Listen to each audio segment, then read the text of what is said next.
नमस्कार दोस्तों, मैं हूं पंकज ठाकुर और आपका स्वागत है हमारे चैनल द केस फाइल्स पर। आज हम एक ऐसी सच्ची अपराध कहानी के बारे में बात करेंगे जो न केवल दिल दहला देने वाली है, बल्कि हमें रिश्तों की मुश्किलों और मानव मन की गहराइयों पर भी सोचने पर मजबूर कर देती है। ये कहानी है सूचना सेठ की, एक सफल महिला जो अपने परिवार के भीतर अंधेरे संघर्षों से जूझ रही थी।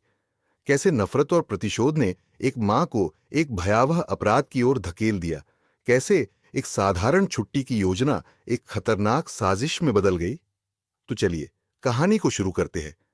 जब आप आईने के सामने खड़े होते हैं तो उसकी सतह की चमक आपको आकर्षित करती है, लेकिन क्या आपने कभी उसके पीछे का हिस्सा देखा है? ऐसा ही कुछ था सूचना सेठ की जिंदगी के साथ। वह एक artificial intelligence startup mindful AI lab की को फाउंडर और सीईओ थी। सामने से उनकी जिंदगी कितनी चमकदार लगती थी। सफलता, सम्मान और एक नई तकनीक की खोज, हर कोई उनकी प्रतिभा का मुरीद था। लेकिन उस चमक के पीछे एक काला सच छुपा था।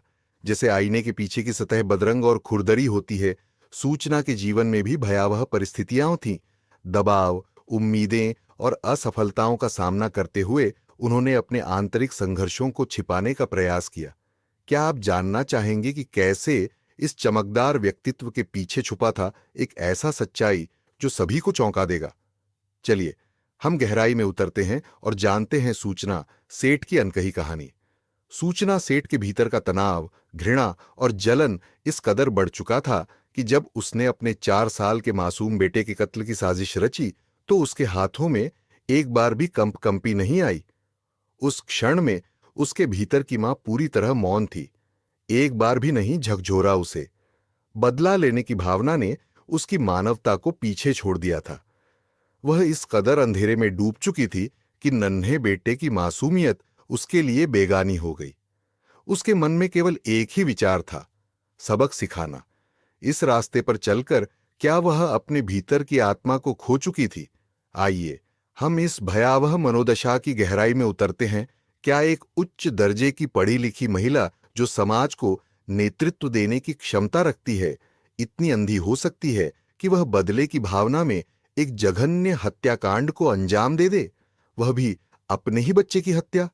यह सवाल हमें मानव मन की जटिलताओं में ले जाता है। एक सफल और आत्मनिर्भर महिला जो अपने निर्णयों में सक्षम है, कैसे ऐसी घिनौनी सोच में डूब सकती है? यह केवल उसके व्यक्तिगत संघर्षों का परिणाम नहीं है, यह उस समाज का भी प्रतिबिंब है जिसने उसे इस स्थिति तक पहुंचाया। क्या यह मानसिक दबाव, असफलताओं का बोझ या फिर एक हद तक पहुंचा हुआ आक्रोश था जिसने उसे इस दिशा में धकेल दिया? सूचना सेठ 39 साल की 6 जनवरी को अपने 4 साल के बेटे के साथ गोवा के सोल बनियान ग्रांडे होटल में पहुंची।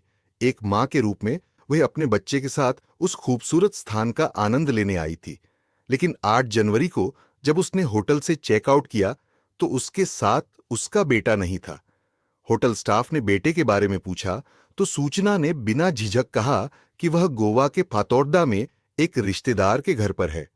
उसकी आवाज में एक अजीब सी ठंडक थी, जैसे वह सच छुपाने की कोशिश कर रही हो। फिर उसने रिसेप्शनिस्ट से कहा कि वह उसके बेंगलुरु जाने के लिए टैक्सी बुक करवा दे। जब रिसेप्शनिस्ट ने सूचना सेठ को सुझाव दिया कि फ्लाइट लेना सस्ती होगी, तो उसने बाय रोड जाने पर जोर दिया। उसके इस अडिग रवैये ने सबको आश्चर्य में डाल दिया। अंततः रिसेप्शनिस्ट ने उसके लिए एक कैब बुक कर दी। जब सूचना अपना सामान लेकर होटल से निकली तो दूसरी ओर हाउसकीपिंग स्टाफ जब उसके छोड़े गए कमरे को साफ करने पहुंचा तो वहां एक भयावह दृश्य सामने आया। खून के धब्बे। इस अनजाने खतरनाक संकेत ने कर्मचारियों को चौंका दिया। स्टाफ ने तुरंत होटल के मालिक को इस बारे में सूचना दी। मालिक ने स्थिति की गंभीरता को समझते हुए तुरंत पुलिस को बुलाने का निर्णय लिया। पुलिस ने तुरंत उस कैब ड्राइवर को फोन किया, निर्देश देते हुए कि जिस महिला को वह ले जा रहा है उसे बिना बताए गाड़ी को कर्नाटक के चित्रदुर्ग पुलिस स्टेशन ले जाए। ड्राइवर ने पुलिस के निर्देश का पालन किया और गाड़ी को पुलिस स्टेशन पर खड़ा कर दिया। जब सूचना सेठ वहां पहुंची तो पुलिस ने उसे गिरफ्तार कर लिया। उसकी गिरफ्तारी के बाद पुलिस ने उसके सामान की तलाशी लेने का फैसला किया। जैसे ही उन्होंने एक बैग खोला, उसमें एक भयावह सच सामने आया। उसके बच्चे की लाश। इस खौफनाक खोज ने सबको चौंका दिया। एक मां के लिए यह स्थिति कितनी विकराल हो सकती है, यह सोचकर ही दिल दहल जाता था। सूचना सेठ ने अपने बच्चे की हत्या क्यों की? इस सवाल का जवाब एक जटिल और दिल दहलाने वाली कहानी में छिपा है।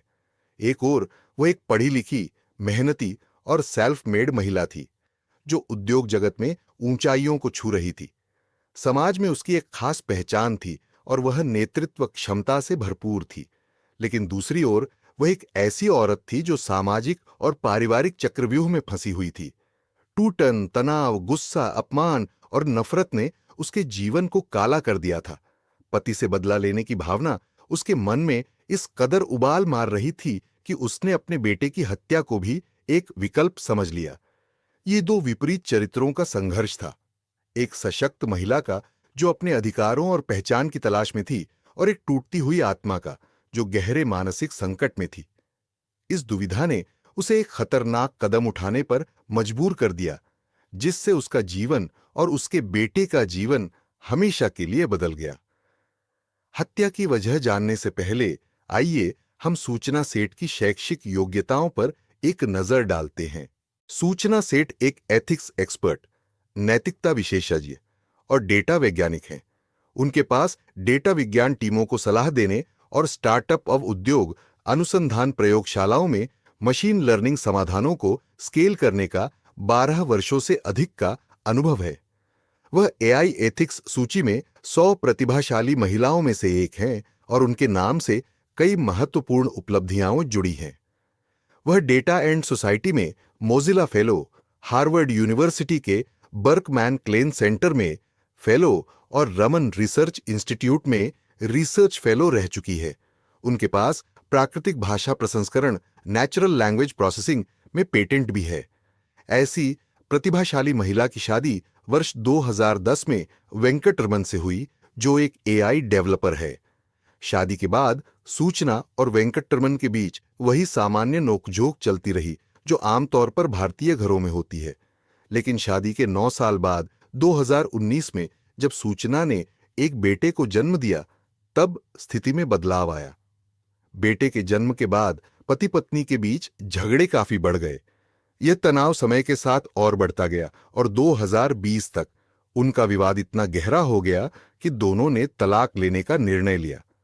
कोर्ट ने बच्चे की कस्टडी सेठ को दी और यह आदेश दिया कि वेंकटरमन हर रविवार को अपने बेटे से मिल सकता है। लेकिन सूचना में अपने पति के प्रति इतनी नफरत भर गई थी कि वह नहीं चाहती थी कि वेंकटरमन अपने बेटे से मिले या उसकी नजरों के सामने आए। इस नफरत ने उसकी बुद्धि को पूरी तरह कुंद कर दिया। एक ऐसा गहरा भावनात्मक जाल उसने बुना था कि वह एक जघन्य अपराध की ओर बढ़ने लगी। जब यह सत्य सामने आया तो सभी के मन में एक ही सवाल था, यह कैसी मां है? न रहेगा बांस, न बजेगी बांसुरी। कहावत को चरितार्थ करते हुए सूचना सेठ ने अपने बेटे को खत्म करने का एक भयावह प्लान बना डाला। उसने अपने 4 साल के मासूम बेटे को गोवा घुमाने का प्रलोभन दिया। बच्चे ने जब घूमने की बात सुनी तो वह खुशी से झूम उठा।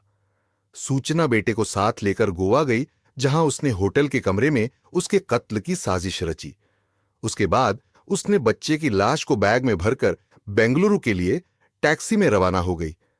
लेकिन इस जघन्य योजना में उसकी असफलता की शुरुआत हो चुकी थी। होटल स्टाफ की तेज तर्रारी ने सूचना को बीच रास्ते में ही पुलिस के हाथों पकड़वाने में मदद की। जब पुलिस ने बैग की जांच की तो सबके होश उड़ गए। बच्चे की लाश वहां थी। यह आपराधिक घटना भारतीय समाज में विवाह संस्था में भरी सड़ांध, मनुष्य के नैतिक पतन, मानवीय गुणों और सहनशीलता के ह्रास तथा महत्वाकांक्षाओं के टकराव को उजागर करती है। ऐसी कई कहानियां तेजी से सामने आ रही हैं, जहां मां बाप के बीच चल रहे झगड़ों का खामियाजा उनके मासूम बच्चों को भुगतना पड़ता है। मां बाप की रोज रोज की लड़ाइयों का प्रभाव बच्चों पर गहरा होता है, जिससे वे उग्र स्वभाव के और आपराधिक गतिविधियों में लिप्त हो जाते हैं। घर के सदस्यों के बीच तनाव न केवल बच्चों की मानसिक स्थिति को प्रभावित करता है, बल्कि उन्हें शराब और ड्रग्स की ओर भी धकेलता है। इस प्रकार की घटनाएं समाज की उन दरारों को दिखाती हैं जो परिवारों के बीच बढ़ती असहमति और विघटन के कारण पैदा हो रही है। यह आवश्यक है कि हम इस दिशा में गंभीरता से विचार करें और बच्चों के भविष्य को सुरक्षित करने के लिए सामूहिक प्रयास करें। इस भयावह कहानी को समाप्त करते हुए हम मानव रिश्तों की नाजुकता और अनसुलझे संघर्षों के गंभीर परिणामों की याद दिलाते हैं। एक छोटे बच्चे का दुखद अंत हमें यह सोचने पर मजबूर करता है कि माता-पिता के विवाद कैसे निर्दोष जीवन को प्रभावित कर सकते हैं। यह मामला हम सभी के लिए एक चेतावनी होनी चाहिए। हमें अपने परिवारों में संवाद, सहानुभूति और समझ को बढ़ावा देना चाहिए। बच्चों की भलाई को प्राथमिकता देना अत्यंत आवश्यक है, ताकि वे ऐसे वातावरण में बड़े हों जहां वयस्कों के झगड़ों का कोई साया न हो। इस दुखद कहानी के साथ जुड़ने के लिए धन्यवाद। यदि आपको यह कहानी अच्छी लगी तो कृपया वीडियो को लाइक करें, शेयर करें और ऐसी ही रियल क्राइम स्टोरीज के लिए हमारे चैनल को जरूर सब्सक्राइब करें।